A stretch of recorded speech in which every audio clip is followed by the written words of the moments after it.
There's just 6 minutes and 15 seconds remaining in practice 4 Friday, the ITM400 Hamilton in New Zealand, as we welcome you back. This last little element of practice today before we go qualifying and the shootout in race number 5 tomorrow. A little problem here for Steve Owen in the VIP Pet Foods entry. They're going to bring that car back into the garage. Now, the challenge here is that in certain parts of the racetrack, there's a little bit of rain, just misty rain falling, whereas in other areas, actually quite dry. The mark, I think, with those conditions prevailing in the background, it'll be pretty hard to do much. 5.5 minutes, mate. 5.5 minutes. Exactly. You can hear Lee Holdsworth bring it in. Talking to Richard Holway, and he said if it's too wet, just bring it in. New colours this weekend for that car that just went through shot for Jason Bargwanna, Jana Living. A new sponsor announced last weekend from his hometown of Warragul in Victoria. That was the car that Jason Richards used at the recent Australian Grand Prix support event for a fabulous second placing. And just today, this morning in fact, a very special auction launched in support of Jason and his family. As I'm sure many of you know, that carefully and enthusiastically follow Australian V8 Supercars here in New Zealand. Jason's got a real battle on his hands at the moment with his health. I've been delivering a couple of spots to try and punch the time out. I might just wait like a minute or two. How long we got, you reckon? Not long is the answer to that question, Jace. You got 4.5 minutes. 4.5 minutes. And there's an auction that's been launched in support of Jason Richards and his family, and if you want to have a look online, it's bid4, and it's the numeral 4. Bidforjace.com is the address. Bidforjace.com. So I encourage you to have a look at that. It's a wonderful cause. There's some good gear on there, and it's going to help a guy who needs your support at present. This is Carl Reindler, car number 21. Fair Dinkum Sheds entry. And currently there are 6 Holdens and 4 Fords that make up the top 10. There's local hero Greg Murphy in the new Pepsi Max Commodore, run out of Kelly Racing. And the man talking to him is Barry Ryan, who's taking over the engineering duties with Greg this weekend. He was team manager for Kelly Racing.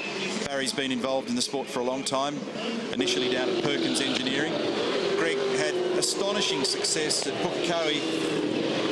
Hasn't quite been able to emulate that here in Hamilton, and this weekend there's a lot of focus, as there always is, on the Kiwis, Coulthard, Van Gisbergen and Murphy to try and get a result, and certainly Shane's well positioned to do it at the moment. He's third fastest. He's just a tiny whisker slower than Whincup and Lowndes, position 3. He's done a 1 minute 23.08. But what they're doing out there at the moment is just, it's a watching brief with 3.5 minutes remaining. Is there any grip? Will it dry out? Can I get a quick shot in? I think the answer to it at the moment is no, but you don't want to be sitting in the pit lane if somebody else has aced you out there. But really, practice is not about necessarily the peak value at the end of it. It's about what you learn along the way to carry into the race meeting so that you've got an effective car to both qualify and race Saturday and Sunday. And this is a dangerous time, because if you do commit to a lap and you arrive at a piece of the circuit that's a little more damp than and there's David Reynolds back out onto the track. So it'll be a loose fitting or a hose that's come undone. Often power steering gets tortured at a racetrack like this one, and so David's back out. There's a lot of blocker, we describe it as, in the front of that car.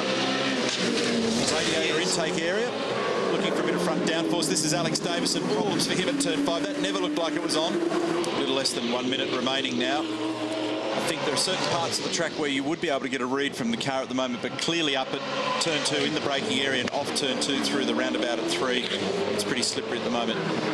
David Reynolds trying to recover. He's 25th on a 1:24.4 after losing that valuable track time earlier.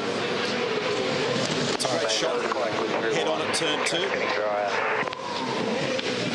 You couldn't afford to push up there too hard though, because you will come unglued. Concrete patch on the road right at the apex of turn 2. It's got everything up there. There's a little bit of camber on the road, the concrete walls, the painted lines, a couple of surface variations. This is Lowndes. He's second at the moment. And it's just 0.0286. Barely measurable, the margin between Whincup and Lowndes. Jason Bright in the background. He's down the order. Typically runs pretty well on a street circuit. He's 23rd at the moment. I heard him on the radio before talking about the car being away in a lot of areas. So the circuit must have come good a little bit, because Alex Davison has now jumped into 6th position with a 23.22, and Craig Lowndes has done the fastest second sector So Lowndes right at the end with only 2 seconds left as we come to the end or the closure of practice 4. Will jump to the top of the time sheets with a 22.80. Well done, Craig Lowndes. So a very interesting session. Craig Lowndes with a really good job right at the death knock, and he knocked Jamie Whincup off by 0.16 of a second. And you need to go all the way down to position 11, Russell Ingall, to get outside those that are more than half a second slower than the fastest man, Craig Lowndes, who set the benchmark with that 122.8.